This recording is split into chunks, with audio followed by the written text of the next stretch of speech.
थे हम लोग वो क्वेश्चन कर रहे थे क्वाड्रेटिक इक्वेशन से रिलेटेड, कि जिसमें इक्वेशन दिया हुआ और आंसर के बेस्ड पे, यानी कि उतना सॉल्व करना तो काफ़ी टाइम लगता है, लेकिन हम लोग उसके आंसर के चॉइस के हेल्प से उसको करेक्ट आंसर चेक करते हैं। तो इस तरह के हम लोग सवाल कर रहे थे। ठीक है, तो मैं आगे करने जा रहा हूँ कंटिन्यू। ठीक, आगे कंटिन्यू करता हूँ और उसको देखते हैं कौन कौन सा सवाल है। मैं लिखता हूँ, बताता हूँ, करके भी दिखाता हूँ और बताता भी हूँ। कुछ आप लोग भी प्रैक्टिस के लिए दूंगा, आप लोग भी करिएगा। ठीक है, तो क्या कर रहे थे, वही जो करते कहते और सुनते चले आ रहे हैं कि जब वक्त होता है तो एहसास नहीं होता, और जब एहसास होता है तो वक्त नहीं होता। मैं साबिर अली और आप देख रहे हैं ILCC अली क्लासेस, जो अलीगढ़ बेस्ड नीट JEE का रेजिडेंशियल कोचिंग क्लास है। साथ ही AMU, जामिया और दूसरे यूनिवर्सिटी के दूसरे इंट्रेंस की तैयारी भी कराते हैं। ये ऑनलाइन ऑफलाइन दोनों ही मोड अवेलेबल है, जैसे चाहे वैसे तैयारी कर सकते हैं। साथ ही हमारे चैनल को सब्सक्राइब कर लें, क्योंकि इस चैनल पे सारे यूनिवर्सिटी के जैसे AMU, जामिया, DU, नीट से रिलेटेड, JEE से रिलेटेड, BHU, इन सब के फॉर्म कब आ रहे हैं, क्या लास्ट डेट है, क्या पैटर्न है, क्या टेस्ट है, और उससे रिलेटेड जो भी इंफॉर्मेशन चाहिए वो मिलता रहता है। तो अगर आप इसको सब्सक्राइब कर लेंगे तो इन यूनिवर्सिटी के सारे इन्फॉर्मेशन आपको आते रहेंगे। तो उसको इन्फॉर्मेशन को जानने के लिए, अपडेट रहने के लिए, अपने आप को अपडेट रखने के लिए आप हमारे चैनल को सब्सक्राइब कर लें। अगला क्वेश्चन मैं लिखने जा रहा हूँ, बताने जा रहा हूँ। ओके, ये हमारा क्वेश्चन दे दिया, ये x - 1 x - 2 + x - 3 upon x - 4 is equal to 10/3। इसमें से x का कौन सा करेक्ट आंसर होगा ये निकालना है हमें। तो हम लोग इसको LCM करके इक्वेशन बना के सिंप्लीफाई करेंगे, जो यूजुअल मेथड है हमारा, और ये टाइम टेकिंग भी है। लेकिन अगर हमें शॉर्ट में करना है तो हम लोग क्या करेंगे, ये एक एक वैल्यू डाल के चेक करते हैं कि क्या ये एक वैल्यू इस इक्वेशन को सेटिस्फाई करता नहीं है। अगर एक वैल्यू, पहला वाला वैल्यू अगर सेटिस्फाई करेगा तो फिर दूसरा वैल्यू चेक करेंगे। ठीक है, और वरना फिर कोई बात नहीं। तो हम लोग पहले इसको 3 डाल के चेक करते हैं। ठीक है, कि 3 डालते हैं यहाँ पे। तो इसको अगर हम लोग सोल्यूशन करेंगे तो 3 - 1 3 - 2 3 - 3 3 - 4, ये हम लोगों ने x की जगह पे 3 डाल दिया पहला टर्म। यहाँ पे कितना बचेगा, 2/1, ये 0 आ जाएगा, क्योंकि 3 - 3 0/1 आएगा, 0 हो जाएगा। और ये 10/3 था, तो ये दोनों बराबर नहीं है, तो इसीलिए ये वाला आंसर नहीं हो सकता है। x का वैल्यू 3 नहीं हो सकता, या 3/2 भी नहीं हो सकता, क्योंकि एक वैलिड नहीं है तो दूसरा भी वैलिड नहीं करेगा।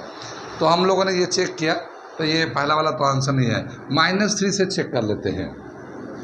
ठीक, अब -3 को रख के चेक करते हैं। अगर -3 को रख के चेक करते हैं यहाँ पे, तो -3 - 1 - 3 - 2 प्लस -3 - 3 - 4, इसको चेक करते हैं। तो ये कितना होगा, -4 - 5 प्लस -6 - 7, ये कैंसिल हो जाएगा, माइनस माइनस ये भी कैंसिल हो जाएगा। 4/5 6/7 LCM लेंगे हम लोग, तो ये 5 और 7 LCM आ जाएगा। 7 4 = 28 और 6 5 = 13। ठीक है, ये हम लोग का इस तरह से आ जाएगा, ये 58/35। ठीक, अगर हम लोग यहाँ पे जो 10/3 है, 10/3 को हम ऐसे भी लिख सकते हैं, 3 नहीं मतलब 3.33 चलेगा ऐसे। ठीक है ना, तो 10.3 का जो एक्सपेक्टेड आंसर होगा 3.33। अब देखो 58 को 35 से डिवाइड करेंगे। ठीक, तो ये 1 पॉइंट समथिंग आएगा, 1 पॉइंट समथिंग आएगा ये, तो ये इसके बराबर नहीं होगा, तो ये भी आंसर नहीं हुआ। ठीक है, ये भी आंसर नहीं है। अब हम तीसरा चेक कर लेते हैं 5 रख कर। पहला वैल्यू 5 है तो 5 डालते हैं। 5 - 1 5 - 2 5 - 3 5 - 4, 5 में से 1 4 3 2 1, इसका एलसीएम लेंगे 3 आ जाएगा। 3 ये 4 बच जाएगा, और 3 2 = 6, ये 10/3। ये वाला आंसर, यानी पहला टर्म वैलिड करा तो दूसरा भी वैलिड करेगा। यूजुअली ऐसा होता है, वैसे तो चेक कर लेते हैं, लेकिन चूंकि हम लोग इतना चेक करेंगे तो कुछ ऑलरेडी टाइम चल जाएगा, लग जाएगा, तो हम लोग इसको एक बार चेक किया तो दूसरा भी वैल्यू चेक होगा। तो क्या समझ में आया कि ये जो सी इसका आंसर होगा सी, यानी इस तरह से हम लोग चेक करके और बता सकते हैं। यानी हमें करने में तो काफ़ी टाइम लगेगा, लेकिन अगर हम लोग इसका वैल्यू डाल दें, आंसर डाल दें, तो इस तरह से ये थोड़ा कम टाइम में हो जाएगा। ठीक है, कंपेरेटिवली कम टाइम में हो जाएगा। ये समझ में आए? ये हमने कुछ इस तरह का सवाल प्रैक्टिस के लिए आप लोगों को दे रहे हैं, जिसमें हम आंसर चेक करते हैं। वैसे तो बहुत सारे सवाल हैं, लेकिन कुछ सवाल हम करने के लिए आपको दे रहे हैं, आप लोग प्रैक्टिस कर सकते हैं। ठीक है, ये एक सवाल दे रखा है, इसके 4 चॉइस दे रखे हैं, इसको आप लोग करिए, देखो कौन सा करेक्ट आंसर आता है। ऐसे ही दूसरा भी दे रखा है, इसका चॉइस दे रखा है, इसे चेक करिए कौन सा करेक्ट आंसर दे रखा है। ऐसे ये तीसरा दे रखा है। तीसरे में एक बात ये बताना है कि इसमें सब में 1 है। देखिए, ए में 1 -1, बी में 1 2 है, 2 -2 है, फिर 1 है। तो अगर 1 वैलिड कर जाएगा, +1 अगर वैलिड कर रहा है, तो आपको दूसरा आंसर भी चेक करना होगा। क्यों? क्योंकि इसमें -1 दे रखा है, इसमें 2 दे रखा है, इसमें -2 दे रखा है, तो कौन सा वैलिड कर रहा है, तो उसके लिए दूसरा भी आपको चेक करना पड़ेगा कि दूसरा वैलिड कर रहा नहीं कर रहा है। तो इसमें जो है, उसमें क्या है, जिसमें डिफरेंट आंसर है ना, वो तो ठीक है, जो एक आंसर वैलिड कर गया वो वैलिड कर गया, क्योंकि वो सब अलग अलग आंसर है। लेकिन जहाँ पे एक ही तरह के आंसर कई सारे चॉइस में है, तो आपको दोनों चेक करना पड़ेगा। कितनी बात समझ में? तो ये आप करिएगा, इसके आंसर कौन से करेक्ट है, ये मैंने टिक लगा दिया आंसर इसका। जैसे पहले वाले का आंसर है बी, ये मैंने टिक लगा दिया, दूसरे का आंसर है ए, और तीसरे का आंसर है बी। तो आप खुद से जब करेंगे, चेक करिएगा कि ये सही आते नहीं आते। एक तो ये है कि आपको पता चलेगा तब यही होगा ही होगा, लेकिन पहले आप जिनवनी करके देखिएगा, तभी तो आप सीखोगे। ठीक है, तो ये एक तरीका था हम लोग कैसे आंसर से सॉल्व करते हैं। अब मैं एक दूसरे तरीके का क्वेश्चन में कराता हूँ। इसमें क्या है कि 4x - 3 डॉट 2x + 2, ये डॉट नहीं है, डेसिमल नहीं है, ये मल्टीप्लाई में 3 × 2x + 2 + 32 = 0, find the value of x। तो यहाँ x कितना होना चाहिए। अब ये चॉइस दे रखा, पहला 1 2 3 1 2 1 3 2 3। इसमें क्या है कि 1 सब में है, देखना A B C सब में 1 है, तो पहले 1 को चेक करते हैं। अगर 1 वैलिड कर जाएगा, इसका मतलब फिर इसमें से 2 वैलिड चेक करेंगे या फिर 3 चेक करेंगे। और अगर 1 वैलिड नहीं होगा, तो फिर ये तीनों में से कोई आंसर नहीं होगा। ये भी एक बहुत ख़ास बात है। ठीक है ना, कि अगर 1 से ये वैलिड हो जाता है, LHS RHS का प्रूफ हो जाते हैं, तो ये 1 से वैलिड हो जाएगा, तो ये फिर चेक करेंगे इसमें से कौन कौन सा आंसर हो सकता है। और अगर 1 से वैलिड नहीं हो रहा है, तो इसका मतलब ये तीनों में से कोई भी आंसर नहीं होगा, फिर तो वो देखना पड़ेगा, क्योंकि उसमें 1 है नहीं। ठीक, तो पहले हम लोग 1 को चेक करके मैं करके दिखाता हूँ।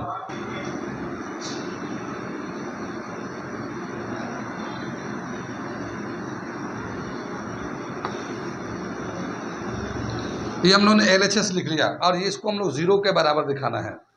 अगर x का वैल्यू 1 लेते हैं, तो x का वैल्यू 1 डाल दिया हमने, यहाँ पे 1 का पावर लगा दिया, फिर -3 × 2 1 + 2 32। 4 पे 1 का पावर होगा तो ये 4 ही रह जाएगा, ये माइनस, ये 3 है, 2 पे 3 का पावर हो गया, ये 2 पे 3 का पावर हो गया, ये 32। ठीक, ये 4 आ गया, ये 3 है, 2 पे 3 का पावर 8 हो जाएगा, 32 है। ठीक है, ये जो प्लस में है ये भी प्लस में है, यानी कि 4 प्लस में है, 32 प्लस में है, तो ये 36 हो जाएगा। और 8 से 24 -24, ये बच जाएगा हमारा 12। यानी ये जो है ना 0 के बराबर नहीं आया है, इसका मतलब ये जो है 1 जो है ना आंसर नहीं होगा, 1 वैलिड नहीं कर रहा है। और 1 के साथ ये है, ये है, ये है, सब में 1 है, इसका मतलब ये इसमें से कोई आंसर नहीं होगा। कितनी बात सुनिए। अब हम लोग डायरेक्ट 2 चेक करेंगे, क्योंकि यहाँ पे 2 और 3 है, इसमें 1 नहीं है। ये थोड़ा सा ट्रिक समझना होगा कि सब में जब एक ही आंसर दे रखा, 1 1 1 सब में दे रखा है, और 1 वैलिड कर ही नहीं रहा, तो इन तीनों में से कोई भी आंसर नहीं होगा। ठीक है, समझ में आ रही बात। अब हम लोग 2 से चेक कर लेते हैं इसको। ठीक, इसे मिटा दें। अब यहाँ पे हम लोग x का वैल्यू 2 लेते हैं, 2 32। 4 पे स्क्वायर हो गया, 4 का स्क्वायर कितना 16, और ये 3 है, और 2 पे 4 का पावर आ गया, ये 32 आ गया। ठीक है, ये 32 प्लस में ये 16 प्लस में है, दोनों प्लस कर देंगे तो ये 48 आ जाएगा। ये 3 है और 2 पे 4 का पावर 16, ये 48, और 16 3 या 48, ये 0 हो रहा है, यानी ये 0 हो रहा है। इसका मतलब 2 वैलिड कर रहा है। 2 वैलिड करेगा तो 3 भी वैलिड करेगा, क्योंकि 1 नहीं करो तो इनमें से कोई भी नहीं करेगा। तो 3 को आप लोग अलग से चेक कर सकते हैं, मगर यहाँ पे आंसर हो जाएगा डी। कितनी बात समझ में आई? इस तरह का भी एक पैटर्न है सवाल का, जिसके ऊपर पावर जो होता है इस तरह से दिया होता है एक्स के टर्म में, और हम लोग जो आंसर होता है उसको हेल्प से हम लोग करते हैं। वैसे इसका करने का तरीका जो मेरा लेक्चर क्लास है, जो एकेडमिक क्लास है, उस पर हम लोगों ने बता रखा है। लेकिन यहाँ पे जो है, चूँकि क्रैश कोर्स का है, तो यहाँ पे जो शॉर्टकट मेथड जिससे कम टाइम में आंसर आ सकता, सही आंसर आ सकता है, वो मेथड हम लोग चेक कर रहे हैं। कितनी बात समझ में आई? आ रहा समझ में सब लोगों को?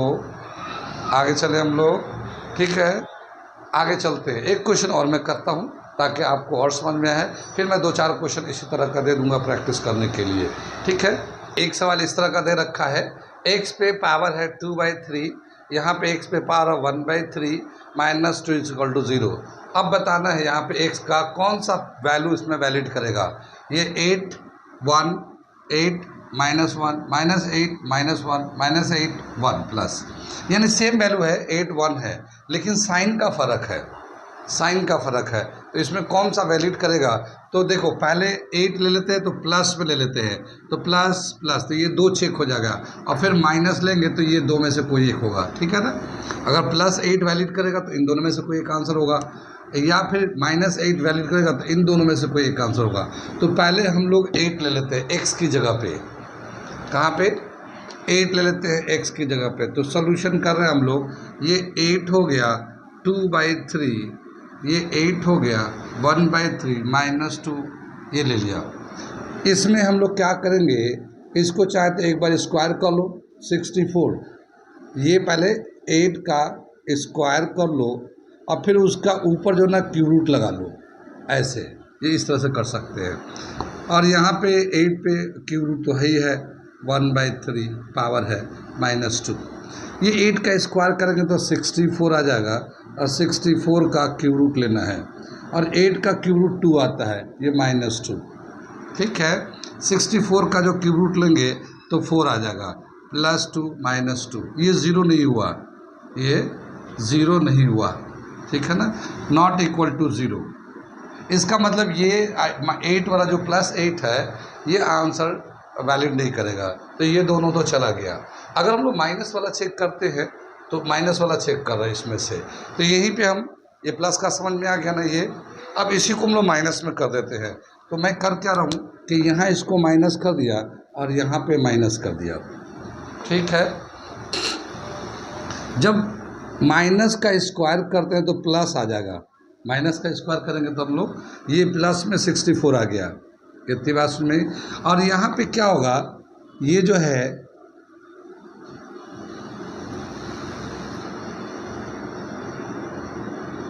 ये -8 लेना पड़ेगा यहाँ पे। ठीक है, हम थोड़ा सा अरेंज कर दे रहे हैं। तो इसका जो है, ये -8 का क्यूब रूट लेंगे तो -2 आ जाएगा। क्यूब रूट जानते हैं ना, -2 × -2 × -2, 3 दफ़ा आ गया, इसका क्यूब रूट लिया तो माइनस तीनों है, तो एक -2 बाहर निकल जाएगा क्यूब रूट लेंगे तो, क्योंकि जो नंबर 3 बार होता है उसका क्यूब रूट लेते हैं तो एक बार बाहर निकल जाता है। तो यहाँ पे -2 -2 -2 3 दफ़ा लेंगे तो -8 आ जाएगा। तो ये -2 जो है क्यूब रूट से बाहर निकल जाएगा। तो ये -8 हमने ऐसे कर दिया, और इसको हम लोग, इसका जो आंसर है -2 आ जाएगा। कितनी बात सुन में? अब क्या देखते हैं, ये तो 4 ठीक है, इसका -2 आ गया, ये -2 आ गया, और ये क्या आ गया, ये +4 -4, ये 0 आ जाएगा, यानी -8 वैलिड कर रहा है, -8 वैलिड कर रहा है। ये बात समझ में आ गई? आगे चले, ये +8 को जैसे किया था -8, समझ में आ गया होगा। आप -8 रख के खुद से भी कर सकते हैं, यहाँ पे -8 रखिए, फिर फैक्टर करके निकाल सकते हैं। आगे चले हम लोग।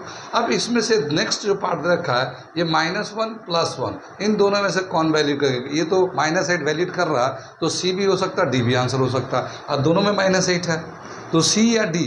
तो उसका जो दूसरा वैल्यू है वो चेक कर रहे हैं हम लोग। दूसरा वैल्यू क्या है, -1 +1, ठीक है। तो हम +1 से चेक कर लेते हैं, +1 ईजी पड़ेगा हम लोग को चेक करना। फिर अगर नहीं वैलिड हुआ तो -1 तो है ही है, ठीक है। तो अब हम लोग x की जगह पे +1 लेते हैं और इसको सिंप्लीफाई करते हैं, ठीक है। यहाँ पे 1 लेते हैं, 2/3 का पावर लगा दिया, x का जगह पे डायरेक्ट बना रहा हूँ। यहाँ 1 लेते हैं, 1/3 का पावर लगा दिया -2। देखो 1 पे स्क्वायर करो, क्यूब करो, कुछ भी करो, 1 का स्क्वायर करो, क्यूब रूट निकालो, कुछ भी करो, 1 का 1 ही आता है, ठीक है। तो इसका आएगा 1, इसका भी आएगा 1, और ये -2 तो है, 2 - 2 0। इसका मतलब ये कि ये वाला वैलिड करेगा, क्योंकि +1 जब वैलिड करेगा तो -1 नहीं करेगा, -1 नहीं करेगा। क्यों? क्योंकि देखो यहाँ -1 लेके 2/3 पावर लगाते हैं, फिर यहाँ प्लस -1 1/3 -2, तो इसका तो स्क्वायर करेंगे तो 1 ही आ जाएगा, प्लस में क्यूब रूट लेंगे तो ये तो प्लस में 1 आ गया।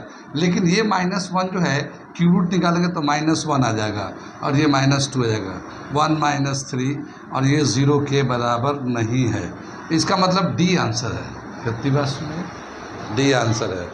कुछ समझ में बात आ रही है? क्या बता रहे हैं कि इस तरह के जो इक्वेशंस होते हैं जिसमें चॉइस दी होते हैं, और जो इक्वेशन है वो काफ़ी अलग टाइप के होते हैं, तो हम लोग करेंगे तो काफ़ी टाइम लगा। बहुत सारे तरीके हैं, उस तरीक़ों से करके दिखाएंगे एकेडमिक पीरियड में, मगर क्रैश कोर्स के लिए हम लोग इस तरह से शॉर्टकट मेथड बताते हैं जिससे ये आ जाएगा आसानी से।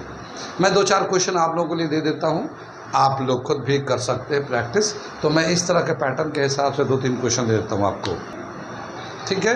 ये 2 क्वेश्चन हमने दे दिया, इसके बेस पे ये दे रखा 5× x + 1 + 5 2 - x = 126। देन x का वैल्यू कितना, तो ये दे रखा 1 2 -1 2 1 -2 1 -1 -2। ये सेम ही आंसर 1 2 है, लेकिन कुछ प्लस में कुछ माइनस में है। तो क्या करते हैं, पहले 1 को डाल के देख लेते हैं। अगर आंसर आता है +1, तो जो प्लस वाला होगा अगर वो वैलिड कर जाए, +1 वैलिड कर रहा है तो प्लस वाला आंसर हो सकता है। जैसे यहाँ पे +1 है, यहाँ +1 है, इन दो में से कोई एक आंसर हो सकता है। और अगर मान लो 1+ वैलिड नहीं कर रहा है तो -1 डाल देते हैं। तो जो -1 डालेंगे और अगर वो वैलिड करता है तो देखो -1 इसमें है और -1 इसमें है, तो बी एंड डी में से कोई आंसर हो जाएगा। तो 1 डाल के पहले चेक करते हैं, +1 -1, और जो वैलिड करता है उसी के हिसाब से 2 आंसर आपको मिल जाएगा और 2 आंसर रह जाएगा। वैसे आप जब करेंगे तो इसका जो आंसर आएगा इसका आंसर बी है, ये आप बी इसका आंसर आएगा, करेक्ट आंसर। आप करके देखिए खुद से। इसी तरह से ये x + 1 x + 2 x + 3 x + 4 = 120 है। बाकी ये चॉइस रखा क्या है, 6 1 6 - 1 -6 1 और -6 -1। इसमें भी 2 ही आंसर है, 6 है और 1 है। लेकिन 1 जो है ना प्लस में है माइनस में है, तो देखिए एक वहाँ प्लस में 1 यहाँ है और प्लस में 1 यहाँ है, माइनस में 1 बी पे है और डी पे है। तो पहले 1 डाल के देख लेते हैं। अगर 1 डाल के अगर वैलिड कर जाता 120 आ जाता है, इसका मतलब ये है कि या तो ए सही होगा या सी सही होगा, ठीक है। फिर बाद में 6 डाल लेंगे, ठीक। या अगर -1 +1 वैलिड नहीं किया तो फिर -1 डाल के देखेंगे, और अगर -1 वैलिड करता है तो फिर बी एंड डी में से जो आंसर होगा वो ले लेंगे, ठीक है। वो बाकी उसके बाद 6 का भी ट्राई कर लेंगे। तो इस तरह से आप थोड़ा डिफ्रेंशिएट करके समझ सकते हैं कि कैसे करना है। सबको डालना एक एक करके, या एक जैसा वैल्यू जो है उनको एक साथ डाल के उनको चेक कर लिया जाए, ऐसे भी कर सकते हैं, ठीक है। तो इन्हें 2 क्वेश्चन दे दिया हमने, इसे प्रैक्टिस करिए। फिर मैं अगले क्लास में अगले टाइप का क्वेश्चन कराऊंगा। अलग अलग टाइप है, अलग अलग टाइप में बहुत सारा चीज़ें हैं, तो मैं एक एक करके कराता रहूँगा। हर एक क्लास में एक अलग तरीके का मोड ऑफ क्वेश्चन होगा कि इस वाले क्लास में हम इस तरह के क्वेश्चन करते हैं, इस वाले क्लास में इस तरह क्वेश्चन करते हैं, तो उस तरह से चलता रहेगा, ठीक है। इतना कर लिए, आज ही फिर देते हैं। ओके।